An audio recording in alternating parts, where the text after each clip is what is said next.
Hey everyone on Facebook and YouTube Live, and of course those that are watching right now on 5 News Plus. Chief Meteorologist Skot Covert here, wanting to give you an update on what we're tracking for you on our Tuesday. You've kind of been hearing us talk about it for the last several days, and now we're getting some of the newest data to come in. So I wanted just to take this time to give you a bit of an update with regard to the timing and the impacts that we're looking at. What's most important to know about tomorrow is there's actually 2 different rounds of severe storms that are going to be moving through the area. The first round primarily impacting northwest Arkansas. Can't rule out a stray shower in the River Valley, and I'll show you what all this looks like on actually 2 different computer models here coming up in just a few seconds.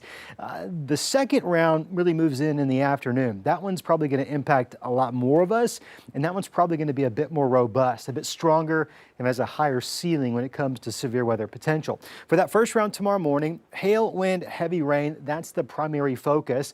Some of the rain is going to lead to some additional flooding. We've seen a lot of rain in recent days across parts of the area. Like, I know not everyone saw a lot of rain. Some of us didn't see rain at all this weekend, but those that did saw in some places several inches, and we very well could be adding several inches on top of that. That second round has all of the above, but we're going to have a little bit higher tornado potential tomorrow afternoon into the evening. So at this point, it's not before this event happens. It's been a while since we've had severe storms. Wouldn't just hurt to talk with the family, make sure you know that everyone's on the same page with regard to a severe weather plan. How are we going to get those warnings? It's recommended to have a couple of ways. NOAA Weather Radio is a great option. Shameless plug, the 5 News weather app's a good option. Lots of good options out there. You also really want to focus on where to go in the case a warning is issued for your location. Centermost part of your home, kind of know the drill there. We also have a free storm shelter map that lists all the storm shelters that were built to FEMA standards around the area over on 5newsonline.com. You can search for that there. You can also send me a Facebook message and I'd be happy to provide that link to you. But we're really going to want to focus on those flooded roadways tomorrow. Should there be flooded roadways, it's really important to heed the sage old advice, turn around, don't drown, right? I know it's so cliche, but really, every time we get one of these events, inevitably somebody tries to cross a flooded roadway, and our first responders have to go out there and try to rescue them. And of course, we always hope that ends well. We had some water rescues this morning in Logan County. A couple of reasons why. Number one, a lot of people underestimate how much water it takes to actually lift and move a car. It doesn't take much at all. Number two, and what most people don't realize, is the biggest concern when it comes to crossing a flooded roadway is that the road isn't there at all.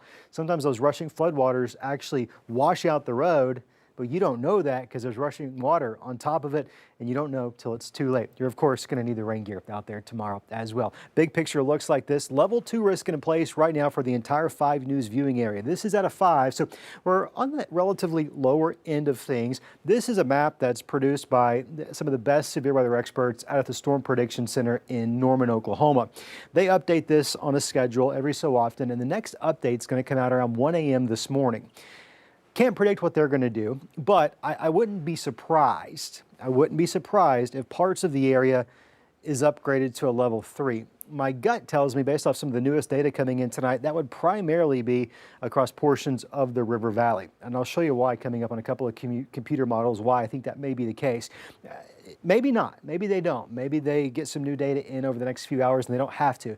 But it's a real possibility and certainly warrants paying attention to. When you drill back and drive into the layers of the hazards that we're expecting, tornado, hail, and wind, we're all kind of in that elevated category. So when you look at it, of course, low would be in brown. We're all in the medium category, or excuse me, the elevated category in yellow for the tornado count. For hail, we're also looking at that elevated category, and the same can be said about straight line winds. Now, when it comes to the hail potential, we're looking at potentially as large as golf balls. To be clear, that doesn't mean everyone sees hail, and it certainly doesn't mean everyone that sees hail is going to see golf balls.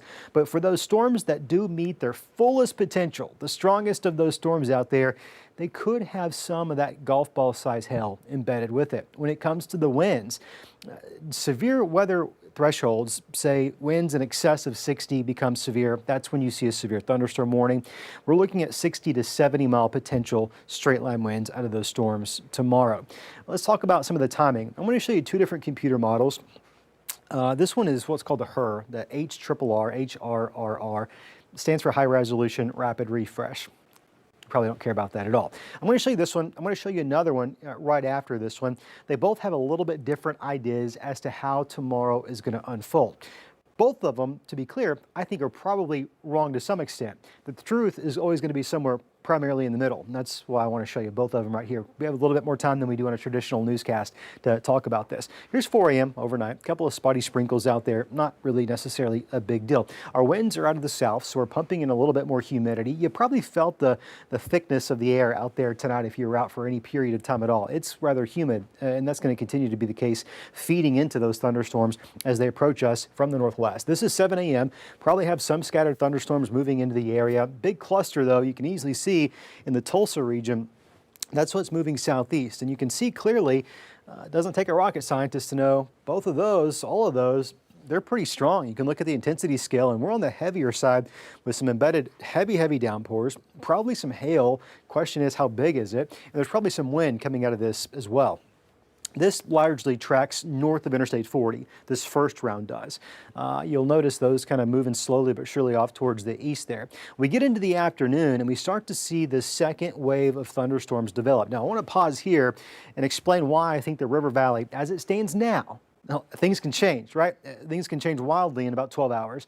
But as it stands right now, the reason I think the River Valley may be a little bit more favored for some stronger thunderstorms is we're not going to see much rain out of that first round. Rain tomorrow in northwest Arkansas, while it doesn't completely eliminate the severe weather potential in that second round, it helps to stabilize the atmosphere a bit more, which mitigates, if you will, that secondary risk for severe storms in the afternoon. Where we don't have that rain, that atmosphere is going to get unstable quicker and perhaps even more unstable than northwest Arkansas. You see these storms starting to bubble up. Here's around 3 o'clock in the afternoon. Timing of these, again, these models aren't perfect. They're not the gospel. That's my favorite thing to say about them. They're not the gospel, but they give us an idea that around early to mid-afternoon, it may not be exactly 3, it could be 2, it could be 4, but you get the idea, right? They start to move into that more unstable atmosphere, drifting off towards the south. These are the ones that are going to have the largest hail. These are the ones that are going to have a little bit higher propensity to start to rotate. That's where we start to see that tornado potential materialize a little bit higher.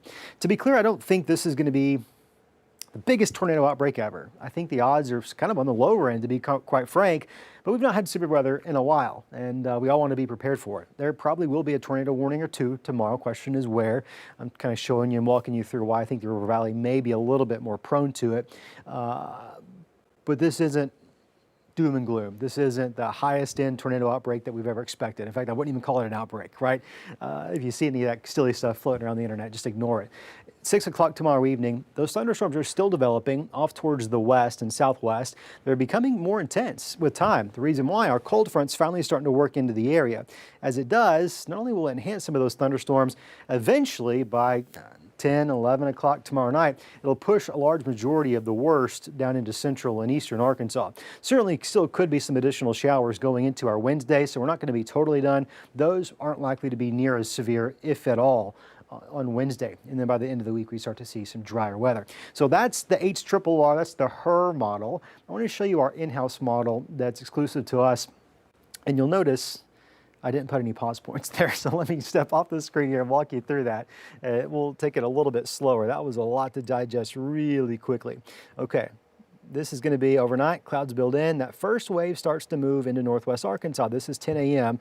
Again, give or take an hour or two on either side. Key takeaway is first round is tomorrow morning, perhaps as early as our morning commutes. Perhaps slightly later, heavy rain, some hail, some winds. You kind of get the drill.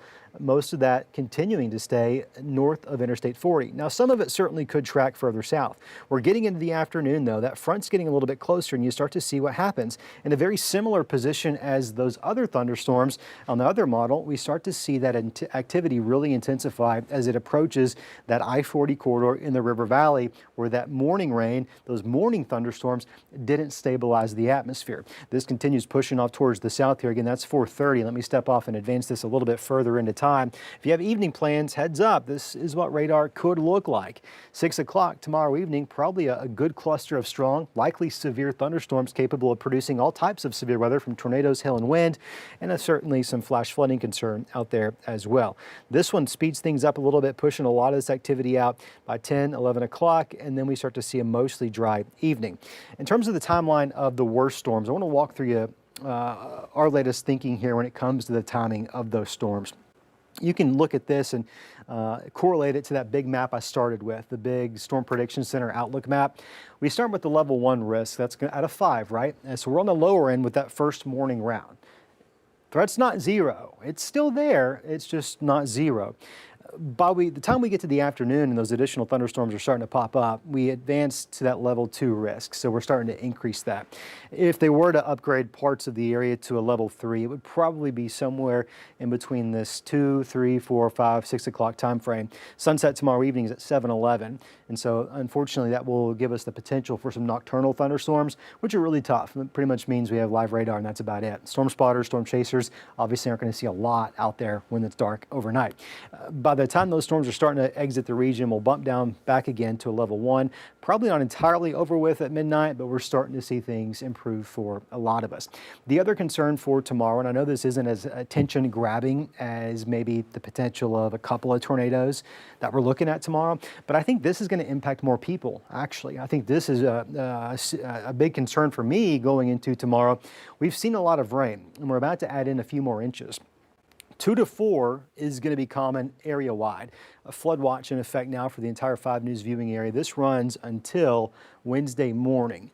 Now, while 2 to 4 is going to be common, there's going to be at least a few, not many, right? But a few locations that may pick up as much as 6 to 8 inches of rain on top of what we've already got. 2 to 4 is enough for flash flooding. 6 to 8 definitively is enough for some flash flooding. If you add that on top of what we've already seen out there, obviously you're going to get some pretty big runoff. The ground's pretty saturated. It's not going to be able to handle much more than what's out there right now. I will show you rainfall totals for the last 48 hours, and there was really 2 main swaths where we saw the highest accumulation. That was going through Benton County, southeast through portions of Washington, certainly Madison County. 3 to 6 inches of rainfall was pretty common through that area. Early this morning, we had a strong thunderstorm moving through the river valley, and especially southern Franklin, southern Johnson, into a good majority of Logan County. That's where one of those water rescues were this morning. 5 to 7 inches was pretty common there. We really don't want to add any more rain at all on top of those locations, but we certainly don't want to add 6 to 8 inches if we can avoid it. So that's certainly something we want to watch for going into tomorrow. That's going to do it for this severe weather briefing. Wanted to give you a heads up. We do get that Storm Prediction Center update again at 1 a.m. I'm going to stay awake and see what that says. Not that the impacts are going to change with their new map, but it does maybe shed some light on kind of what their thinking is.